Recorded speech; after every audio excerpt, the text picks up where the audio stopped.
This is financial advisor Patrick Monroe talking about how to build credit with a co-signer. A co-signer is just that. It's an individual that's deemed credit worthy by the bank, and what they do is sign on your behalf so that they will be responsible for the debt if you cannot make the payments.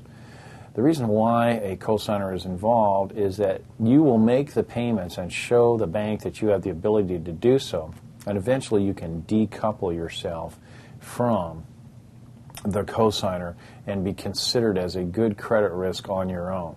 It's an excellent strategy to start your credit life, but be mindful of the responsibility that you have not only to the bank, but to the person that put their good name on paper as a co-signer for you. It's if you're in a position that someone is willing to help you out to that extent, consider that as a very great task.